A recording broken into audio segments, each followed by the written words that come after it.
যিটো গৰম পৰিছে, মাছ মাংস বনোৱাৰ কথা ক'লে মূৰটো গৰম হৈ যোৱা যেন লাগে। কিন্তু ঘৰত ল'ৰা ছোৱালী থাকিলে মাকবোৰেহে জানে। ল'ৰা ছোৱালীকেইটাই যেতিয়া ইটো নাখাওঁ সিটো নাখাওঁ বুলি কয়, তেতিয়া অনুভৱ হয় মাক হিচাপে সিহঁতক ভাতৰ লগত খাবলৈ কি যতনাই দিম। আৰু তেতিয়াই গৰম ঠাণ্ডা সকলোবোৰ আওকাণ কৰি সিহঁতে খাবলৈ ভাল পোৱা বস্তুবোৰ বনাবলৈ বাধ্য হৈ পৰোঁ। আজিও আছিল তেনেকুৱা এটা দিনেই।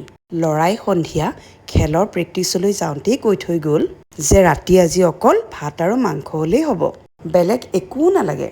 তাৰ কথাৰ কাৰণেই বাধ্য হ'লোঁ এই গৰমতো মাংস অকণ বনাবলৈ। মাংসত বি জলকীয়া অকণো কাটি দিবলগীয়া হ'ল। সি যিহেতু জ্বলা মাংসহে ভাল পায়, তাকেই এতিয়া প্ৰচণ্ড গৰমৰ লগত যুদ্ধ কৰি ল'ৰাক ছেটিছফাই কৰিবলৈকে মাংসকণ বনাই আছোঁ। অকল জ্বলা হ'লেই নহ'ব, মাংসখিনি স্পাইচিও হ'ব লাগিব, সেইখিনিও খেয়াল ৰাখিবলগীয়া হৈছে। আল্টিমেটলি তাৰ কাৰণে মাংসখিনি আটোমটোকাৰিকৈ বনাই ৰেডি কৰিলোঁ।